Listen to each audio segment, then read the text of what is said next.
கெட்டவங்கள நல்லவங்க மாதிரி இந்த மாதிரி புரணி பேசி ப்ரொஜெக்ட் பண்ணுறதெல்லாம் இந்த மீடியா சோஷியல் மீடியாலலாம் நம்ம பார்க்குறோம் இல்லையா. பட் எது உண்மை பொய்ன்னு மட்டும் அனலைஸ் பண்ண மட்டும் கற்றுக்கங்க. நம்ம தமிழ்நாட்டில் இந்த போதை பொருட்களுடைய இந்த பயன்பாடு ஒரு பெற்றோர் என்ற முறையில், ஒரு அரசியல் இயக்கத்துக்கு தலைவர் என்ற முறையில் எனக்குமே ரொம்ப அச்சமாக தான் இருக்குது. இப்போ ஆளும் அரசு அதெல்லாம் தவற விட்டுட்டாங்க.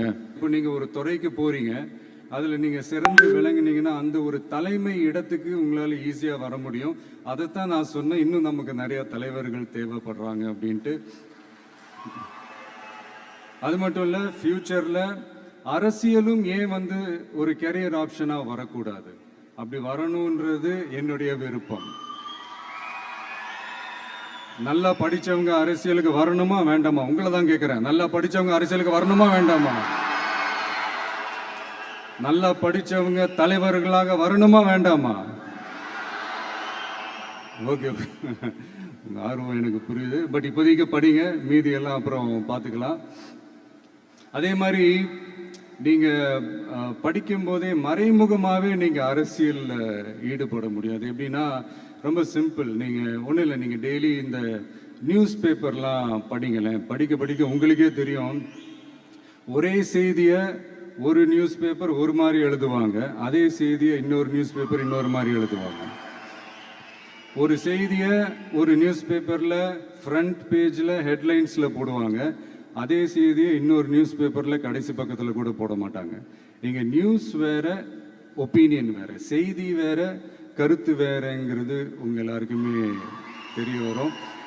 இப்போல்லாம் பார்த்தீங்கன்னா நிறைய இந்த மெயின் ஸ்ட்ரீம் மீடியாவுக்கு ஈக்குவலாக நிறைய இந்த சோஷியல் மீடியா சேனல்ஸ்லாம் இந்த நல்லது கெட்டதுன்னு இந்த ஒப்பீனியன்லாம் க்ரியேட் பண்ணுறாங்கல்ல.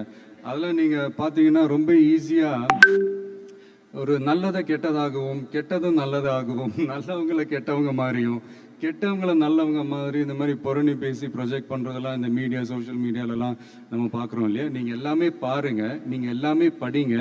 பட் எது உண்மை பொய்ன்னு மட்டும் அனலைஸ் பண்ண மட்டும் கற்றுக்கங்க.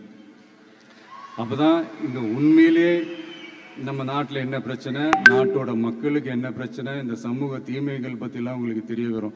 அது தெரிஞ்சுக்கிட்டாலே இந்த ஒரு சில அரசியல் கட்சிகள் செய்கிற இந்த பொய்யான பிரச்சாரங்களை எல்லாம் நம்பாமல் எது கரெக்டு, எது தப்பு, எது உண்மை பொய்ன்னு இதை அனலைஸ் பண்ணி பார்த்துட்டு நல்ல தலைவர்களை தேர்ந்தெடுக்கக்கூடிய ஒரு விசாலமான ஒரு உலக பார்வை உங்களால் வளர்த்துக்க முடியும். அது வந்துட்டாலே அதை விட ஒரு சிறந்த அரசியல் வேறு எதுவுமே இருக்க முடியாதுங்க. அதை விட நம்ம நாட்டோட வளர்ச்சிக்கு நீங்கள் செய்ய போகிற அந்த பங்களிப்பு வேறு எதுவுமே இருக்க முடியாது. ஃபைனலாக ஒரே ஒரு சின்ன விஷயம், friendship ads fragrance to life. அதில் எந்த மாற்று கருத்துமே கிடையாது. ஒரு கட்டத்துக்கு அப்புறம் பேரண்ட்ஸுக்கு அடுத்தபடியாக, இன்னும் சொல்லப்போனால் பேரண்ட்ஸை விட அதிகமாக நண்பர்களோட டைம் ஸ்பெண்ட் பண்ணக்கூடிய அந்த ஒரு சூழ்நிலை ஏற்படும். அதனால நல்ல நண்பர்களை தேர்ந்தெடுங்க. நீங்கள் கேட்கலாம், நட்புன்றது அதுவாக அமையிறது தானே, நாம் எப்படி சூஸ் பண்ண முடியும்னு. அது ஒரு விதத்தில் கரெக்டு தான். அதனால நான் கொஞ்சம் வேறு மாதிரி சொல்கிறேன். இப்போ உங்களுடைய இந்த நட்பு வட்டாரத்தில் இப்போ ஏதோ ஒரு விஷயம் தப்பாக இருக்குது அப்படின்னா, இப்போது அதில் சில பேர் இந்த தவறான பழக்கங்களில் ஈடுபட்டிருந்தாங்கன்னா முடிஞ்சால் அவங்கள நல்வழிப்படுத்த பாருங்கள். இந்த தவறான பழக்கங்களில் மட்டும் ஈடுபடாதீங்க, ஈடுபடக்கூடாது. நான் முன்னாடியே சொன்ன மாதிரி தான், உங்களோட அடையாளத்தை எக்காரணத்தை கொண்டு இழந்துடாதீங்க. Don't lose your identity at any cost. இது நான் ஏன் இவ்வளோ வலியுறுத்தி சொல்கிறேன்னா, இப்போ ரீசெண்ட் டைமில் நீங்கள் பார்த்தீங்கன்னா நம்ம தமிழ்நாட்டில் இந்த போதை பொருட்களுடைய இந்த பயன்பாடு அதெல்லாம் முக்கியமாக யங்ஸ்டர்ஸ் மத்தியில் ரொம்பவே அதிகமாயிருச்சு.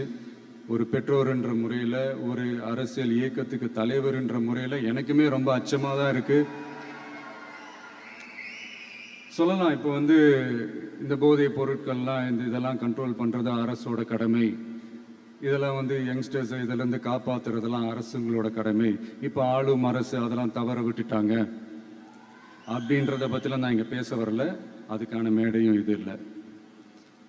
நான் என்ன சொல்ல வரேன்னா, சில நேரத்தில் அரசாங்கத்தை விட நம்ம லைஃப்பை நம்ம தான் பார்த்துக்கணும், நம்மளுடைய சேஃப்டியை நம்ம தான் பார்த்துக்கணும். ஸோ உங்களுடைய செல்ஃப் கண்ட்ரோல், உங்களுடைய செல்ஃப் டிசிப்ளின் அது மட்டுமே வளர்த்துக்கோங்க. Say no to temporary pleasures, say no to drugs. எனக்காக இது ஒரே ஒரு வாட்டி ரிப்பீட் பண்ணுறீங்களா? Say no to temporary pleasures, say no to drugs.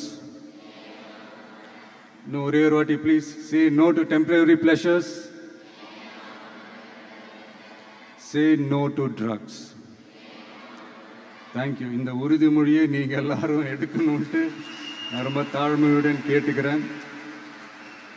மற்றபடி வேற ஒன்றும் இல்லை. இந்த இந்த தேர்வில் தேர்ச்சி பெற முடியாதவங்க, நினச்ச மாதிரி மார்க்ஸ் எடுக்க முடியாதவங்க ஒன்றும் லைஃப்பில் எதுவும் டிசப்பாயிண்ட் ஆகாதீங்க. வெற்றி தோல்வி ரெண்டுமே ஈக்குவலாக பேலன்ஸ் பண்ணி போக கற்றுக்கிட்டாலே போதும். தோல்வி நம்மக்கிட்ட வர்றதுக்கே பயப்படும்.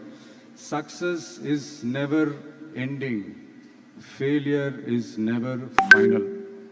ஸோ இது மட்டும் புரிஞ்சுக்கோங்க. நான் 3ஆம் தேதி மீட் பண்ண போகிற அந்த செட் ஆஃப் ஸ்டூடெண்ட்ஸ் அண்ட் பேரண்ட்ஸுக்கும் சேர்த்து தான் இன்னைக்கு வந்து நான் பேசுகிறேன். ஏன்னா மறுபடியும் இந்த மாதிரி அட்வைஸ் பண்ணி அவங்கள நான் போர் அடிக்க விரும்பலை. ஏன்னா ஜென்ரலாகவே தெரியும் அட்வைஸ் பண்ணவங்க எல்லாருக்கும் பிடிக்காதுன்னு. ஏன்னா நானும் அப்படி தான். அதனால் ஸோ அன்றைக்கி வந்து டைரெக்டாக நம்ம வந்து ஸ்டூடெண்ட்ஸை கௌரவிக்கிற அந்த நிகழ்ச்சிக்கு நம்ம போயிடலாம். So thank you. மீண்டும் சந்திக்கும் வரை நன்றி, வணக்கம்.